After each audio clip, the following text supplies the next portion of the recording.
श्रीरामदूतं शरणं प्रपद्ये। श्रीराम जय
राम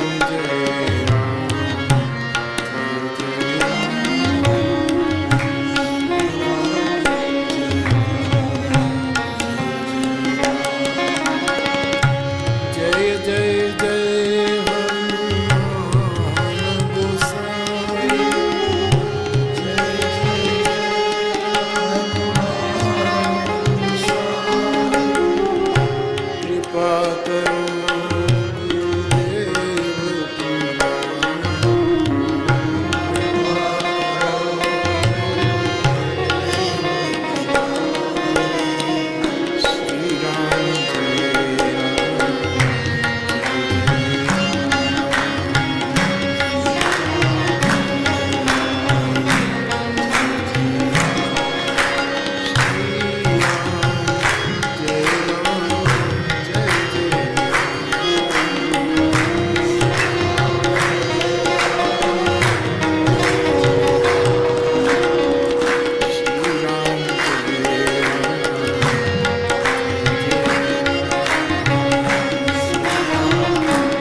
शङ्करं शङ्कराचार्यं केशवं बादरायणं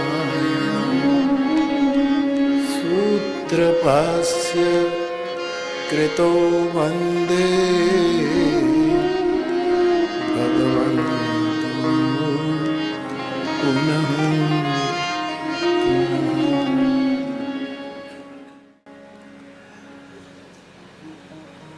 ધરમપુર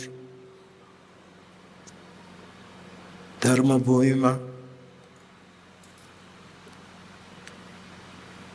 અને એ મધ્યે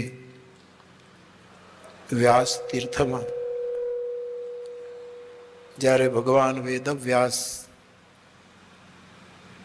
સ્વરૂપ એક મૂર્તિના રૂપમાં વિરાજિત છે,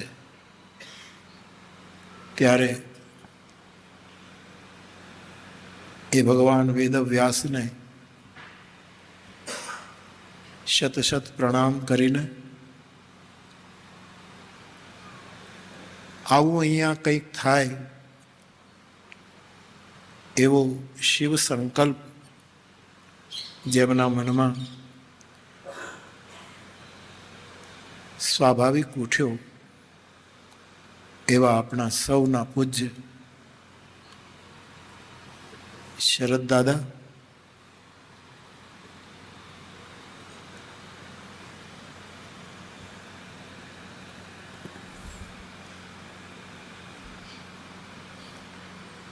જેના અજવાળા પાસે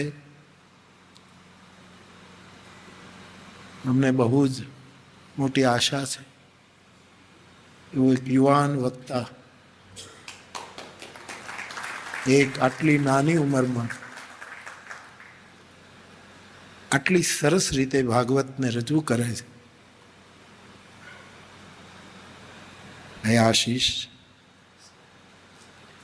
દાદાનો સમગ્ર પરિવાર, અહીં ઉપસ્થિત સમગ્ર વિપ્રવૃંદ, સતત ભાગવતના મંત્રો દ્વારા यहाँ યજ્ઞ ચાલે છે. એ યજ્ઞમાં આ યજ્ઞ કર્મ કરાવનાર સૌ ધરતીના દેવતાઓ, રાકેશ બાબાના આશ્રમમાંથી પધારેલા સૌ સાધકો, આપ સૌ ભાઈ બહેનો, સૌને વ્યાસપૂર્વક મારા પ્રણામ. જય સિયારામ.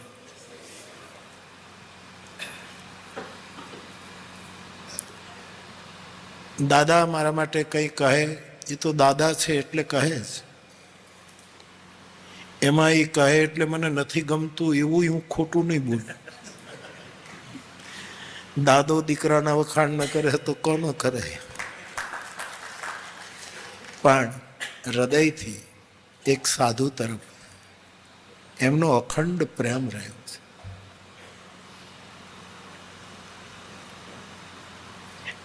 અને એ જ્યારે કંઈ મને કહે કે બાપુ આ કામ છે, ક્યારેય મને દબાણ ન કરે, મારી પૂરેપૂરી અનુકૂળતા જુએ. અને તેથી અહીંયા મને ખેંચીને લાવવામાં નથી આવ્યું, હું ખેંચાઈને આવ્યું છું. કારણ કે આ સ્વરૂપ અહીંયા બિરાજે. મને વાત કરી હતી કે કેવું સ્વરૂપ છે, ક્યાં તૈયાર થયું છે, પણ જરાય રજોગુણ નથી, તમોગુણ તો હોય જ નહીં. પૂર્ણતઃ સત્વભાવનો અનુભવ થાય છે. મેં આવા વ્યાસ મંદિરો બહુ જોયા નથી.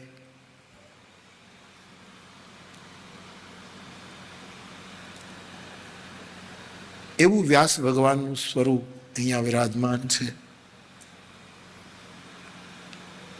એ આપણા સૌનું સદભાગ્ય છે. આટલા વર્ષોની આપની તપસ્યા અમે લોકો વ્યાસપીઠ ઉપર બેસીને ભગવત ગુણગાન ગાઈએ અને ઘણા લોકો એવું પણ વિચારે કે આ લોકોને શું બસ લહેર છે. અમે લહેર જ કરતા હોત ને તો આવું ન થઈ શકે. એક તપ પડ્યું છે દાદાનું. વર્ષોથી હું એમને દર્શન કરું છું, સાંભળવાનો અવસર મળે ત્યારે એમને સાંભળી લઉં છું, અને મને કાંઈક ને કાંઈક નવું મળે એવું જ આશીષમાં છે. કંઈક ને કંઈક મને નવું પ્રાપ્ત થાય. વ્યાસપીઠ ઉપર બેસવું એ બહુ મોટું તપ છે, અને દાદા આ તપસ્યાનું ફળ છે. માનસ કહે છે, તપ બલ રચઈ પ્રપંચ વિધાતા. આખું જગત એને બ્રહ્માએ તપના બળથી નિર્મિત કર્યું છે. બ્રહ્મા દ્વારા નિર્મિત જગત ભગવાન વિષ્ણુ તપ દ્વારા એનું પરિપાલન કરે, અને યોગ્ય સમયે ભગવાન શિવ તપના બળથી એનું વિલય કરે. એટલે તપ બહુ જ કેન્દ્રમાં છે. આટલા વર્ષ 800થી ઉપર દાદાએ કથા કરી. આ કોઈ સામાન્ય કામ નથી. વિદેશમાં અમારા પરિભ્રમણને લીધે મને જે કંઈ જાણવા મળ્યું તે એવું છે કે કોઈ ચિંતક, કોઈ દાર્શનિક, કોઈ વિદ્વાન, કોઈ પંડિત, પાશ્ચાત્ય જગતના વિદ્વાનો એ 25 કે 30 વર્ષ એક સબ્જેક્ટને આપે તો એનો જય જયકાર થાય છે. મારા દેશનો ઋષિ, મારા દેશનો બ્રાહ્મણ, મારા દેશનો મુનિ, મારા દેશનો સાધુ આખી જિંદગી આપી દે છે, અને છતાં જગત પાસેથી કોઈ અપેક્ષા નહીં. અનપેક્ષા શુચિર્દક્ષ ઉદાસીનો ગતવ્યથ સર્વારંભ પરિત્યાગી યો મદભક્ત સ મે પ્રિય. આપણે તો ભગવાનને પ્રેમ કરીએ જ, કીર્તનો ગાઈએ, શ્લોકો ગાઈએ, પણ પરમાત્મા આપણને પ્રેમ કરે, ભગવાન એમ કહે કે આ મને વાલો છે, એવા કેટલા લક્ષણો આપણા શાસ્ત્રોએ આપ્યા. એમાંનું પહેલું ભગવદ્ ગીતાનો આ સંદર્ભ છે, આપ જાણો છો. એમાં ઘણા લક્ષણો, પણ એમાં અનપેક્ષા, જેને કોઈ અપેક્ષા નથી. અને મારા અનુભવે કહું, દાદાના આશીર્વાદથી, તો વ્યાસ ગાદીના આશીર્વાદથી, કે જેને કોઈ અપેક્ષા નથી એની કોઈ ઉપેક્ષા ન કરી શકે. ઉપર ઉપર સતહ પર કદાચ કોઈ કરે પણ અસ્તિત્વ એની ઉપેક્ષા ન કરી શકે, કારણ કે એને કોઈની અપેક્ષા નથી. જે આંતરબાહ્ય શુચિ છે, બહારથી સ્વચ્છ છે, ભીતરથી પવિત્ર છે, અનપેક્ષા શુચિર્દક્ષ, સાધક, સાધુ, ભક્ત, વૈષ્ણવ જે કહો તે, એ પાંડુરંગ દાદા એમ કહેતા કે ભોટ ન હોય, કે ભગત એટલે ભોળો ને ભોટ ને નહીં, એ દક્ષ હોય છે. અને દક્ષની તલગાજરડી વ્યાખ્યા એટલી જ છે કે જેને લક્ષણો બરાબર ખ્યાલ છે એનું નામ દક્ષ છે. ક્ષુરસ્ય ધારા નિશિતા દુરત્યયા દુર્ગમ પથસ્તત કવિઓ વદંતી. એ દક્ષ હોય છે. એ સમજીને છેતરાઈ જાય, એને ખબર ન પડે એવું નહીં, પણ આને આનંદ આવતો હોય આપણને છેતરવામાં, આપણી નિંદા કરવામાં એને મજા આવતી હોય, આપણા ઉપર પ્રહારો કરવાને એ પ્રસાદ માનતો હોય, તો કરવા દો, કરવા દો. અનપેક્ષા શુચિર્દક્ષ ઉદાસીનો ઉદાસીન. પહાડ ઉપર આપણું ઘર હોય અને પછી નીચે નદીમાં પૂર આવે, બહુ જ નુકસાન થાય, પણ જે ઉપર બેઠો છે એને કોઈ વસ્તુ અસર નથી કરતી. એમ જીવનમાં જે ઉદાસીન છે એને કશી અસર થતી નથી. સંવેદના જરૂર પ્રગટ કરે, કારણ કે હૃદય તો એને પાસે પણ હોય છે. અનપેક્ષા શુચિર્દક્ષ ઉદાસીનો ગતવ્યથ. કોઈ વ્યથા ન હોય. જેની પાસે કથા હોય એને વ્યથા શેની હોય. અને દુનિયા સ્વીકારે કે ન સ્વીકારે, પણ મેં તો ઘણી વખત કહ્યું છે કે આ કળિયુગ નથી, કથા યુગ છે. કથાનો યુગ છે. અમે તો કથાનું આમંત્રણ ન મળે તો ઘરે બેસીને પાઠ કરશું. કોરોનામાં અમે એમ જ કર્યું છે, 2 જણાની સામે બોલ્યા, અથવા તો એકલા પોતાને સંભળાવવા પડ્યા. પણ કથા વગર આ જગત નહીં રહી શકે. વ્યથાથી મુક્ત થવું હોય તો ભગવત કથા એ બહુ મોટું માધ્યમ છે. ઉદાસીનો ગતવ્યથ સર્વારંભ પરિત્યાગી. દાદાએ તો આરંભ કર્યો, આમાં સર્વારંભ પરિત્યાગ ક્યાં થયો?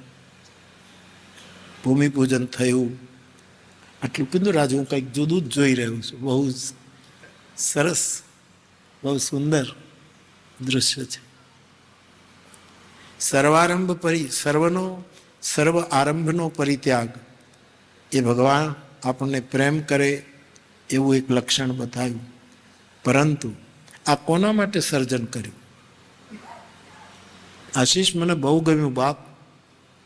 કે આ લોકાર્પણ નથી, આ બ્રહ્માર્પણ નથી, આ વ્યાસાર્પણ નથી, આ ભાગવતાર્પણ નથી, આ ગ્રંથાર્પણ નથી, આ પુરાણાર્પણ નથી, કેવલ શ્રોતાર્પણ. આ બહુ મારા માટે નવો શબ્દ છે, આવું મેં ક્યાંય સાંભળ્યું નથી. આ તમને અર્પણ કર્યું છે, શ્રોતાર્પણ છે, શ્રોતાઓને અર્પણ. તો સર્વારંભ પરિત્યાગી, નિર્મિત કર્યું, નિર્માણ કર્યું અને અર્પણ શ્રોતાઓને કર્યું. સર્વારંભ પરિત્યાગી. અમારા રામચરિત માનસમાં લખ્યું છે સાધુનું લક્ષણ અનારંભ, જે આરંભ જ ન કરે, કોઈ વસ્તુનો આરંભ ન કરે. અનિકેત અમાની, અનિકેત રહે, નિર્માણ રહે. પણ આપણે જીવ છીએ, રજોગુણ આપણને સર્જન કરાવ્યા વગર રહી શકે નહીં, અને રજોગુણ સર્જનાત્મક કાર્યો માટે બહુ જ જરૂરી છે. સત્વગુણ સંભાળવા માટે જરૂરી છે, અને જે કંઈ સર્જન થયું એમાં અનાવશ્યક વસ્તુ જોડાઈ ગઈ હોય તો તમોગુણની પણ જરૂર પડે કે એનો નિકાસ એને આપણે કાઢી શકીએ. એટલે અનારંભ સાધુનું લક્ષણ છે. પણ એ તો વિરક્તો, એ મહાપુરુષો, પણ કંઈક રચવું છે જગત કલ્યાણ માટે, લોક કલ્યાણ માટે.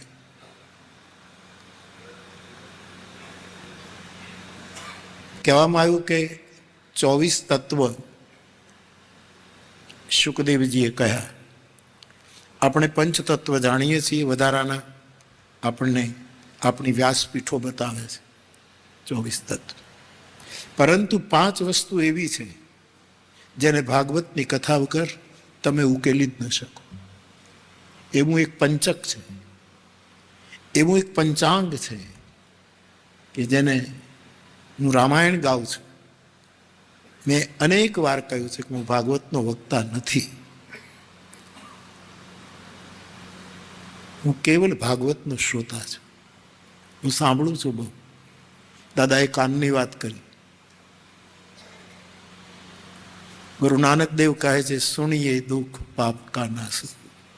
જે સાંભળશે એના પાપ તવ કથામૃતમ તપ્ત જીવનમ કવિભિરેડિતમ કલ્મષાપ, એના પાપો ખલાસ થશે ચોક્કસ. તો ભાગવતની કથા મને, હું વડોદરામાં ઉપેન્દ્રાચાર્યનું શ્રેષ્ઠ સાધકોનું એક સ્થાન છે, ત્યાં વર્ષો, આને લગભગ 60 વર્ષ થયા છે.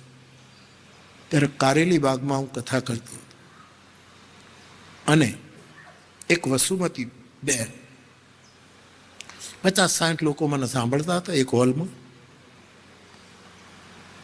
2 સમય કથા ચાલતી હતી, સંગીત કે એવું કશું નહોતું. એક બેન, વસુમતી બેન, હું વ્યાસપીઠને સાંભળીને, ભાગવતના વક્તાઓની પાસેથી શ્રવણ કરીને જે કંઈ મેં જાણ્યું હોય, બરાબર સાંભળ્યું હોય, તો વચ્ચે વચ્ચે ભગવાન કૃષ્ણની કોઈ વાત કરું. એ બેનને એટલું સારું લાગ્યું. એના પતિ ગુજરી ગયેલા, એણે સંકલ્પ કરેલો કે મારે એમની પાછળ ભાગવત કથા કરવી છે, અને અત્યારે જે હોલમાં આપ કરો છો ત્યાં જ કરવી છે. અને મને કહે તમે ભાગવતની કથા કહો. મેં વંદન કરીને કહ્યું કે મારો અધિકાર નથી, હું ન કરી શકું.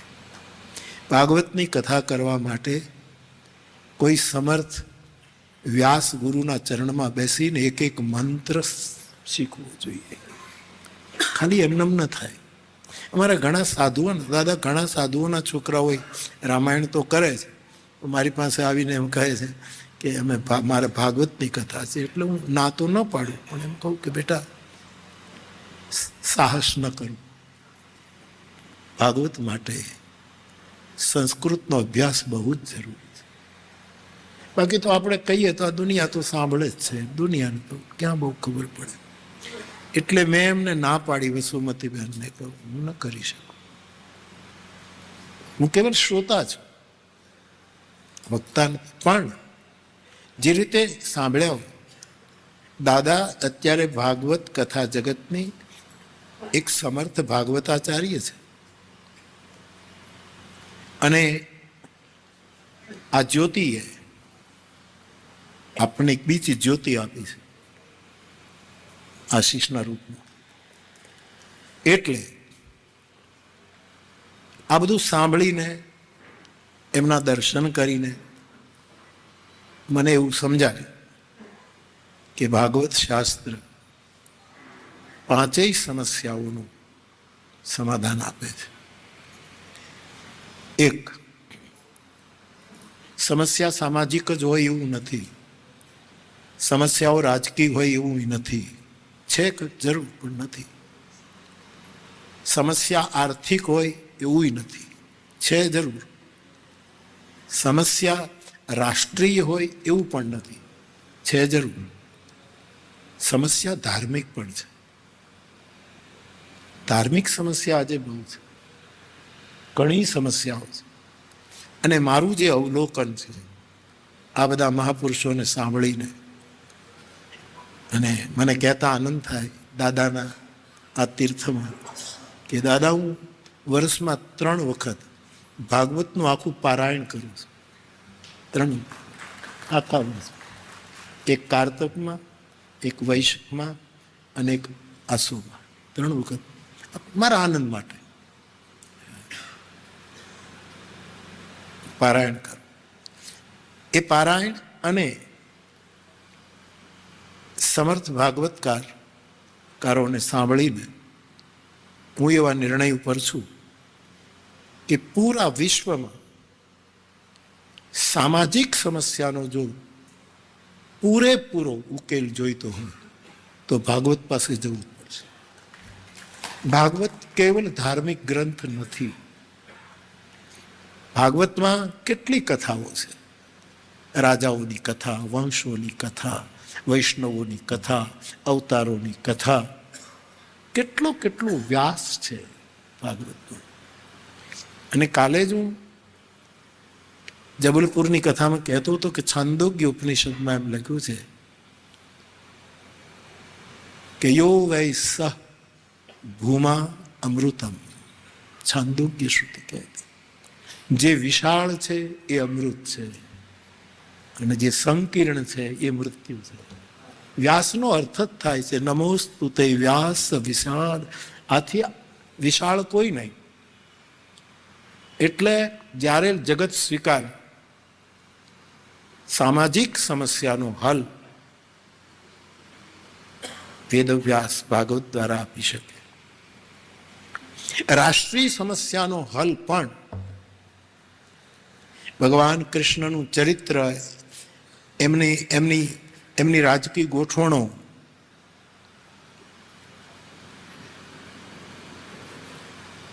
મનમાં જરાય ક્યાંય દ્વેષ નહીં, દ્વેષ મુક્ત ચિત્તથી જગતના કલ્યાણ માટે એમણે જે પગલાં ભર્યા, એટલે એના ઉપરથી સિદ્ધ થાય કે રાષ્ટ્રીય સમસ્યાનો જવાબ જોઈતો હોય તો આપણે ભાગવત પાસે જ જવું પડશે. આર્થિક સમસ્યા,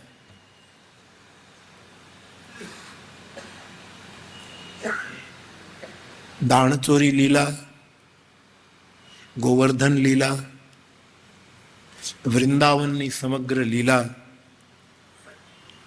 ગોચરણ, યમુનાને કાંઠે લીલા કરવી, એ કેવળ રમત નથી.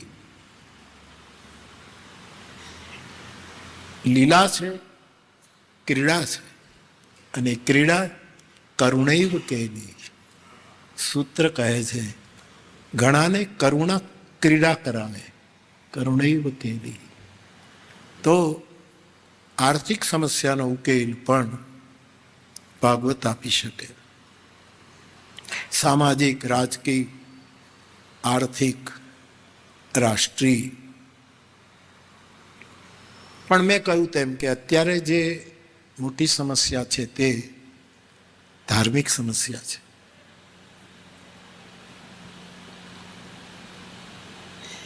માણસ ધાર્મિક હોય એટલું પૂરતું નથી, ધર્મશીલ હોવો જોઈએ. હમણાં ઓશોના ગામમાં જ કથા કરીને આવ્યો છું, અને ઓશોએ એવું પ્રતિપાદન કર્યું છે કે માણસ ધાર્મિક હોવું જોઈએ. હું નથી સ્વીકારતો. ધાર્મિક તો મને તમે કહો જ હું તિલક કરીને નીકળું, હાથમાં માળા રાખું, તો દુનિયામાં કોઈ પણ ધાર્મિક કહેવાનું. ધાર્મિક થવું બહુ સહેલું છે, ધર્મશીલ થવું બહુ કઠિન છે. તો આજે સમસ્યા એ છે કે ધર્મશીલતા ઘટી છે, ધાર્મિકપણું બહુ વધ્યું છે. એનો ઉપાય કોઈ અલક્ષ્ય લિંગ, કોઈ પરમહંસ, કોઈ અવધૂત બાળકોની સાથે ધૂળમાં રમતો હોય ને જનકની સાથે ગાદી ઉપર બેઠો હોય, આવો કોઈ અવધૂત જ એ સમસ્યાનો જવાબ આપી શકે. તો ભગવાન વેદવ્યાસ, એમણે, શંકરાચાર્ય તો 1200 વર્ષ થયા, પણ પહેલા શંકરમ, મહાદેવ, અને મને ગમ્યું દાદા એ વ્યાસજી તો પરમ વૈષ્ણવ છે, પરમ વૈષ્ણવ, અને એની પાછળ આપણે શિવનું શિવલિંગ રાખ્યું છે અને ત્રિપુંડ દોર્યું છે. આ સમન્વય ગજબનું છે. એટલે શંકરમ, પછી શંકરાચાર્યમ. યદ્યપિ શંકરાચાર્યનો કાળ તો 1200-1300 વર્ષ, વ્યાસ તો આદિ અનાદિ છે, પરંતુ વૈષ્ણવી ધારાને પણ શંકરાચાર્યને સ્વીકાર્યા, એને આપણે સ્વીકાર્યા. એટલે શંકર પછી તરત જ આપણે એમની સ્થાપના કરી, શંકરમ, શંકરાચાર્યમ. અને વિષ્ણુ અને વિષ્ણુના અવતારો કેમ ભૂલાય, એટલે કેશવ, કેશવને આપણે સ્વીકાર્યા. શંકરમ, શંકરાચાર્યમ, કેશવમ અને બાદરાયણ, બાદરાયણ. અમારે એક વખત એક ધર્મના મહાપુરુષ ભાગવતની કથા કરતા હતા, અને જે પરિવારે કરાવી એમણે મને કહ્યું કે તમે આવો બાપુ. વર્ષો પહેલાંની વાત. તો હું ગયો, તો એ વક્તા કહેતા હતા કે બાપુ અને અમારો સંબંધ એ તો બાદરાયણી સંબંધ છે, બાદરાયણી સંબંધ.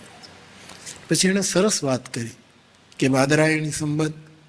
એક ભાઈનું ઘર હતું, એનો પતિ કંઈક કામે બહાર ગયો, પત્ની હતી, એક માણસ આવ્યો, એણે બેલ મારી, એ બેને દરવાજો ખોલ્યો, અતિથિનો સત્કાર કર્યો.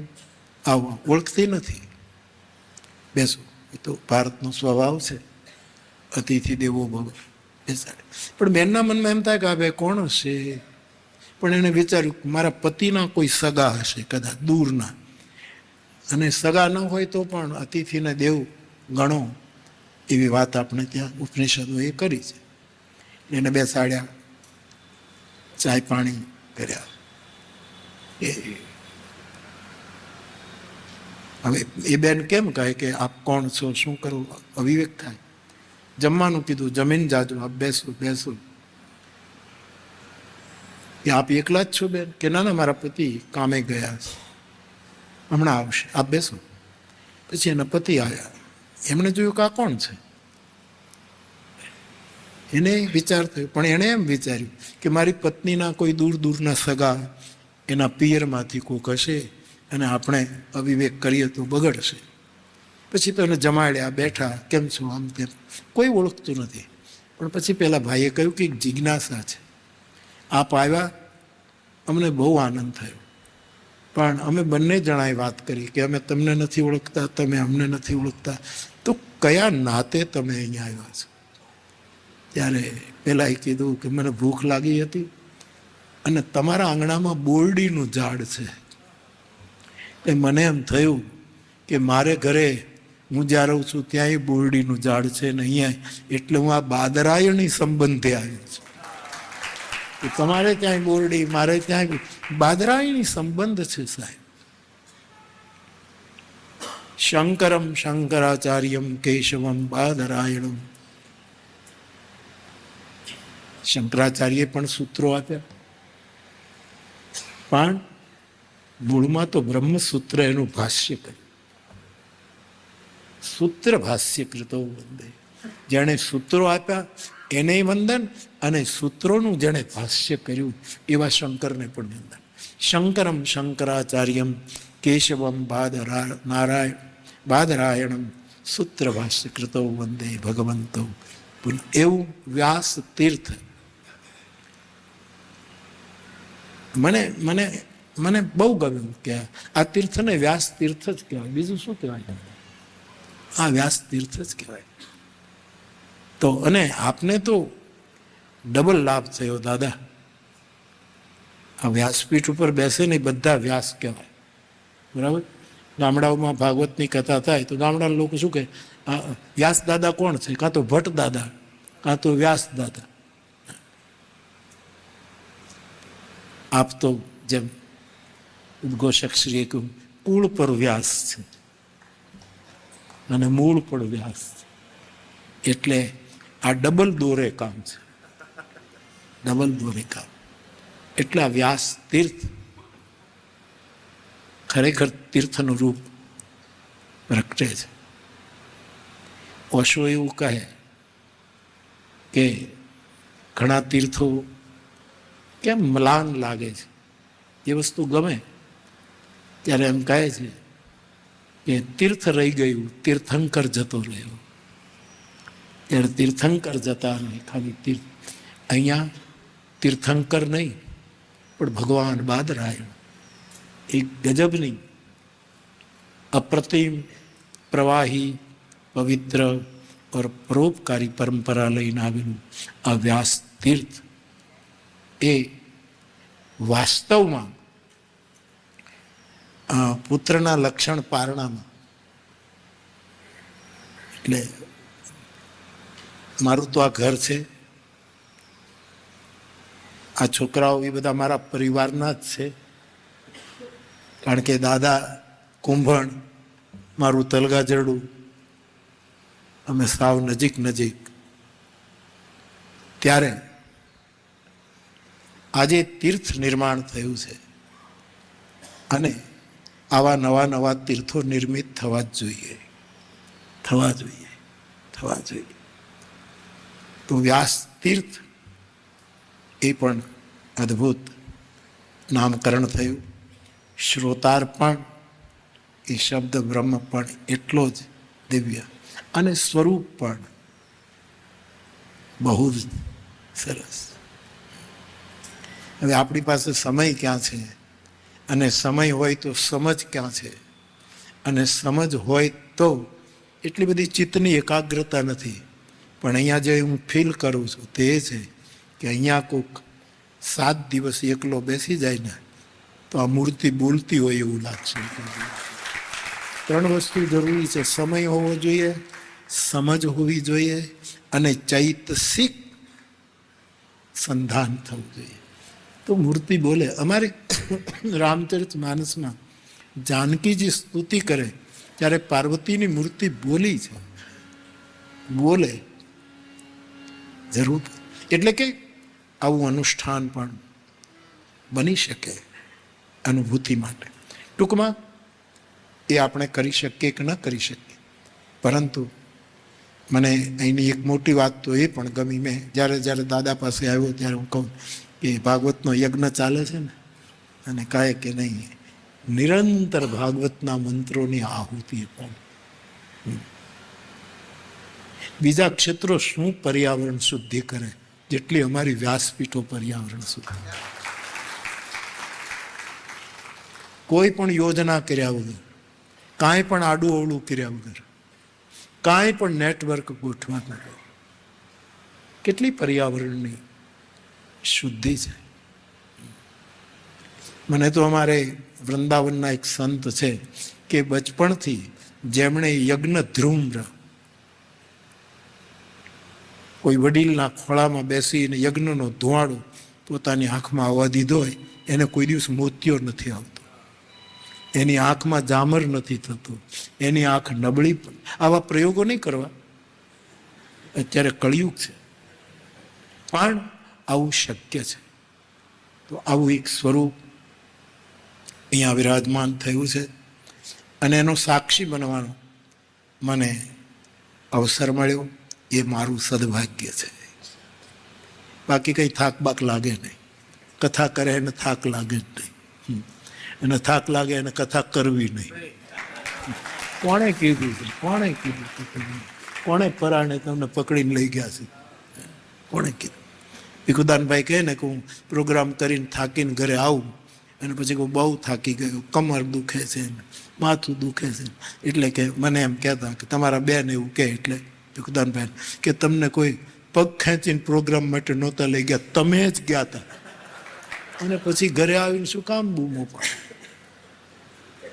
કથા વિશ્રામ છે, પાયો પરમ વિશ્રામ, રામ સમાન પ્રભુ નાહી કહું. એક સુંદર તીર્થ, એક સત્વ પ્રધાન તીર્થ એવું ધરમપુરને આંગણે પૂજ્ય દાદાના શિવ સંકલ્પને લીધે થયું. એના સાક્ષી બનવાનું ખૂબ જ આનંદ વ્યક્ત કરું છું. વિશેષ કંઈ નહીં કહેતા. દાદા તો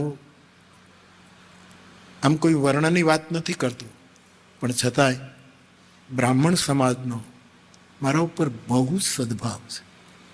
એ તો હું ઢોલ પીટીને કહી શકું. બહુ આશીર્વાદ બ્રાહ્મણ છે, બહુ આશીર્વાદ. એટલે પણ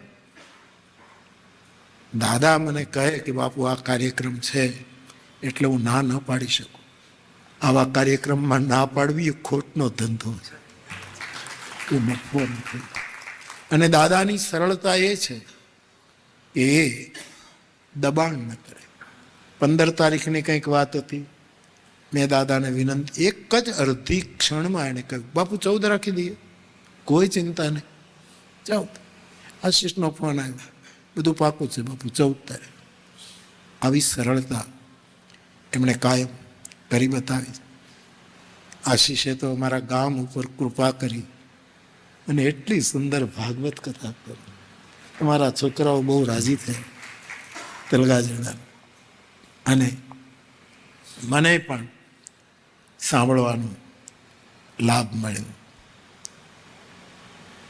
હું વખાણ નથી કરતો, તારા વાળમાં આંગળીઓ ફેરવું છે.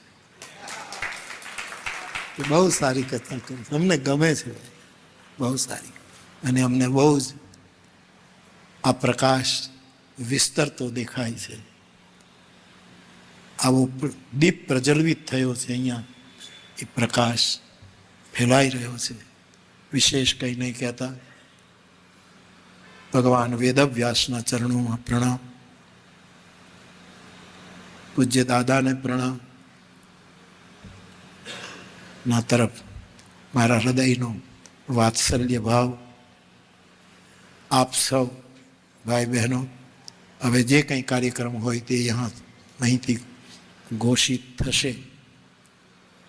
અને યુવાન કથાકારોએ થોડુંક વધારે કામ કરવું પડશે. યુવાન એટલે અમે ગરડા નથી થયા, એવું કોઈ બ્રહ્મા ન રહે. યુવા સાધુ, યુવાધ્યાપક, આવું સૂત્ર આપણે જાણીએ. કથા આપણને ગરડા ન થવા દે. શરીર તો શરીરનું કામ કરે, એક વાત જુદી છે. પેલા જૈન મુનિ છે, એમને સૌરભભાઈ પૂછ્યું, રત્નસાગર સુંદરજી કે જે છે, એને પૂછ્યું કે આ તમારે કેટલા વર્ષ થયા? તો કે આટલા વર્ષ થયા. તો શું લાગે છે આ શરીર ઉપર? તેણે બહુ સરસ કહ્યું કે શરીર ઉંમર લાયક થાય તો ઉર્જા તો ઘટે, પણ ઉત્સાહ ઘટવો ન જોઈએ. એ મને બહુ ગમ્યું. એમણે આપણા પ્રધાનમંત્રીનું નામ લીધું, એમણે સ્વામી સચ્ચિદાનંદજીનું નામ લીધું, એમણે એને જે મૂકવા હતા એ બધાને મૂક્યા કે આ તમે બધા થાકતા કેમ નથી? અને જૈન મુનિનો આ જવાબ હતો, ઉત્સાહ ઘટવો ન જોઈએ. અને જ્યારે યુવા પેઢી કથા જગતમાં આવી રહી છે, ત્યારે બહુ જ મોટી અપેક્ષા છે, બહુ જ મોટી માંગ છે. તો હું બહુ જ પ્રસન્નતા વ્યક્ત કરું છું. ધન્ય ભૂમિ બન પંથ પહારો, એ ભૂમિને ધન્ય છે. એ કેન્દ્ર, એ ભૂમિ મધ્ય જવા માટેનો જે રસ્તો છે એ ધન્ય છે.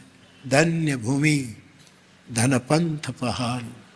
અને જે પહાડોની ગિરિમાળામાંથી પગદંડીની જેમ એ પહાડોની ગિરિમાળા પણ ધન્ય છે. જ્યાં જ્યાં વ્યાસના ચરણો પડ્યા છે, જ્યાં જ્યાં ભગવાન વ્યાસના ચરણારવિંદ પડ્યા છે, એ બધું જ ધન્ય છે. ધરમપુરે બહુ જ ગૌરવ લેવું જોઈએ, લઈ શકે એટલે લેતું જ હોય કે આ ભૂમિ ધન્ય છે કે અહીંયા દાદા કોઈક બીજા ગામમાં બેઠા હોત, કુંભણ ને કુંભણ રહ્યા હોત તો મારે અહીંયા ધક્કો નહોતો. હા, પણ ત્યાંય રહી શકે, ત્યાંય કરી શકે. ત્યાં કેટલું કામ કર્યું પોતાના ગામમાં, કેટલું કામ. એક વખત તો પૂજ્ય બાપા એ પણ ને દાદા પણ એક સ્કૂલના કાર્યક્રમમાં અમે બધા સાથે હતા. પણ આ ભૂમિનો પુકાર, આ ભૂમિમાં ભાગવતના મંત્રોની આહુતિ અપાય, આ ધરાનું ભાગ્ય છે. અને એમાં સાક્ષાત ભગવાન વેદવ્યાસ પધાર્યા.